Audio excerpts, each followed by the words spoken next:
In the US, over 5 million of these fish are harvested every year. Out of the millions of striped bass harvested every single year, over 80% of that harvest is recreational. If we were to recover 5% more out of every single fish, we're talking about upward to 1 million pounds of food saved annually. So today we're gonna teach you how to get every drop out of your striped bass. And you start by scaling the collars. Collars on striped bass, like many other fish, are absolutely delicious. The pec fin meat right here is like the dark meat of the fish, whereas the collar is often going to have a buttery texture to it. We scale the collars first because it's easier to get the scales off while it's still attached to the fillet. This fish still has its guts in, so we're gonna remove those first as well, because when we're filleting it, we don't want any stomach bile touching our beautiful striped bass meat. We're gonna put just the tip of our knife into the vent there, and we're gonna slide down the middle. You don't want too much knife in there because you're gonna puncture all those guts and get it all over the place. Now when it comes to removing the guts, you can either go through the pelvic bone or around. I go through the middle. That way each one of your collar portions is symmetrical.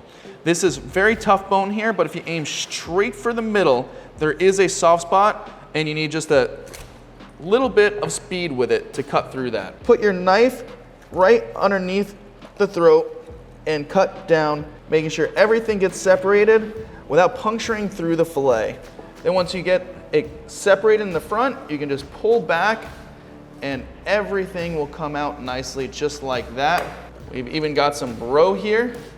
I'm gonna dry these and then fry them up. So I'm gonna pat them with a paper towel, wrap them up, put them in the fridge with that paper towel, pull them out a day later. They'll be nice and dry and they'll crisp up real good in some bacon grease. All right, give them a quick hose down.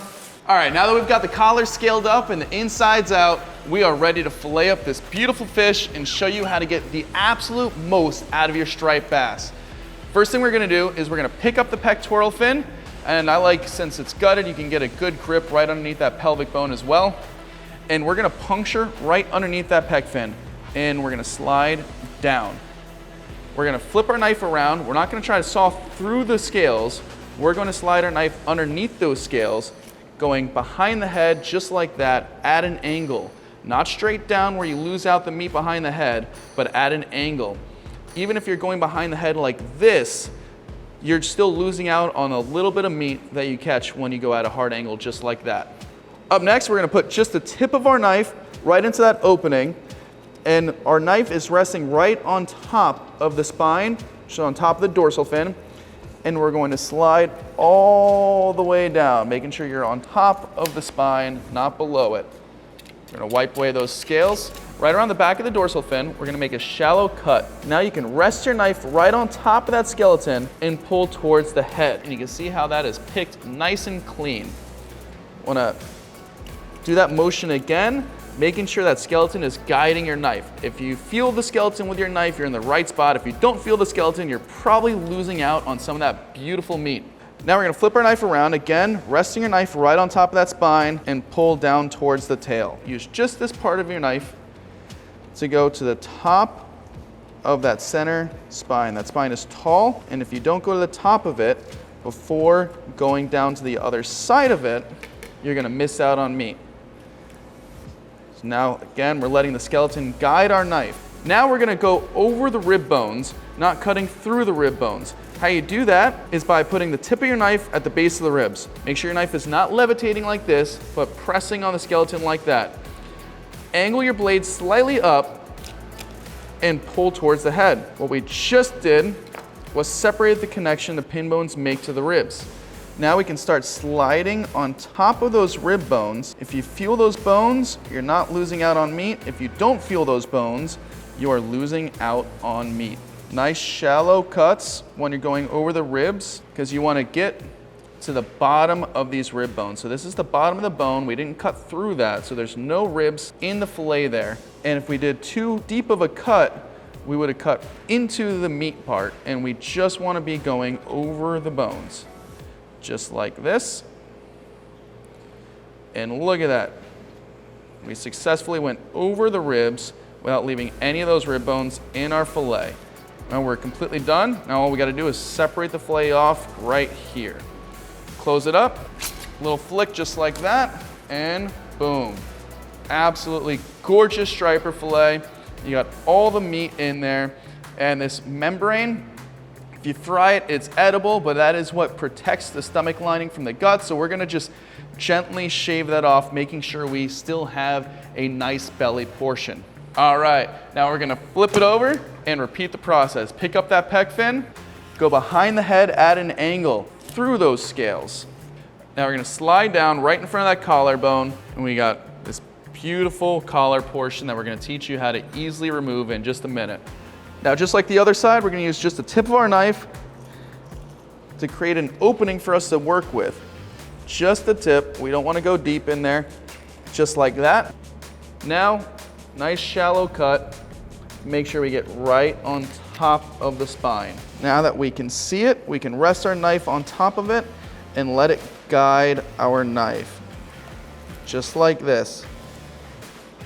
Make sure you feel that spine with your knife. Now that we're to the center, we're gonna use just this part of our knife right here to go to the top of that center spine. That way we can angle it down just like that, not losing any meat going to the other side. So you want the top resting on the spine with the bottom resting on the skeleton as you slide down. Up next, we're gonna separate the connection the pin bones make to the ribs by putting the tip of our knife at the base of the ribs, angling your blade slightly up, making sure your knife is not levitating, but resting on the skeleton as we push forward just like that. Now that we've separated the connection the pin bones make to the ribs are exposed, and we can start sliding down those rib bones, making sure we feel the rib bones so we're not losing out on any of that delicious striper meat. A nice trick for when you're first learning how to go over the ribs on the second side, lift up that pec fin, put your knife underneath it, rest your knife right on top of those rib bones, and just start sliding down.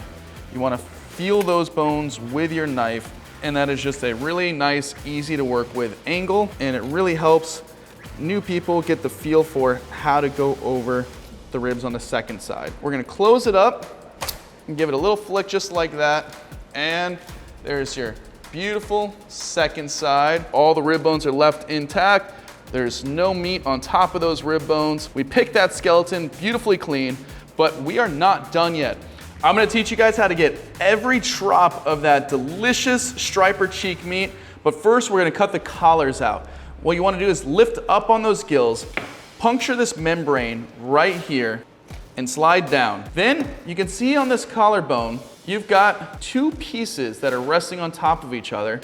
The top one is right here, resting on top of this one. What you wanna do is take your knife and slide right underneath that top one, easily go underneath. So we didn't cut through any bone at all. We've got some membrane here holding on, so we wanna cut through that, and we've got this whole half released.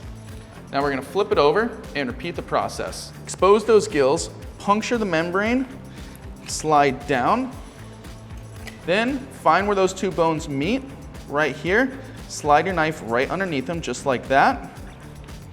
And then there might still be some membrane holding on. Just wanna cut through it. And just like that, we've got our beautiful bone-in collar portions. We're going to shave off some of this membrane, just like that. You do not need to cut out all of this membrane. You can if you want. Again, if you're using a high heat, that membrane does become edible. But if you want to shave it off, make sure you just do a super thin layer just like that, so that way you don't lose out on that delicious striper meat. You can see the beautiful color into that collar right there. So you've got the pec fin dark meat here, and then you've got the fatty collar meat right here. And then keeping them bone in just holds in all kinds of extra moisture as well. And you can just slide your knife right down the middle, turning those into two beautiful portions just like that. This is a piece of the fish that often ends up in the waste bin, and it is such a shame because it is such a phenomenal part of the fish. When you split it down the middle, there's this bone here that was in the center that you can cut out if you want. That is just a thick chunk of bone right there. All right, now that we got the collars out, we can go for the cheeks, but before we do that, I'm gonna show you how to deal with this belly so that way you're not wasting any of it. What I like to do is just completely separate this belly portion and cook it as a separate piece.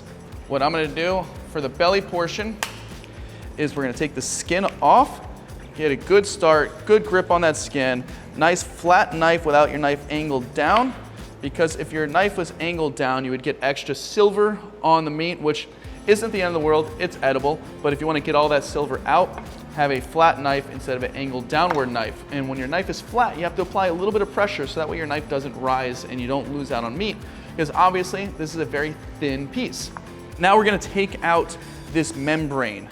So again, it's a very thin piece of fish, so how we take that membrane out is we're gonna flip it over, we're gonna act like we're skinning it. But this is membrane, once you get underneath it, is very easy to cut through. It's super thin and delicate. So you want a nice flat knife. Make sure your knife stays on top of that membrane. Keep it nice and tight. That way you just slide down just like that. And if we did it right, we should have all that membrane off. Look at that. Here's the membrane, nice and paper thin. Now, if you've never had sauteed striper belly, this right here is out of this world. You've got to try it. Now, when it comes to taking the cheek meat out, you can see this dark line on the striper's face. That is going to be the start of his cheek meat. So we're going to go in at an angle and start outlining the bone. With the back of my knife, I feel bone. That way I know I'm not losing out on any of that striper meat. And you can see how the whole thing comes out. Just like that, we're gonna make a nice incision. And it doesn't look like much, but that is a piece of the fish that is absolutely delicious that you don't wanna miss out on. And you can take this whole skeleton, simmer it down, and pick off even more meat. You guys, thank you so much for watching. Have a killer day.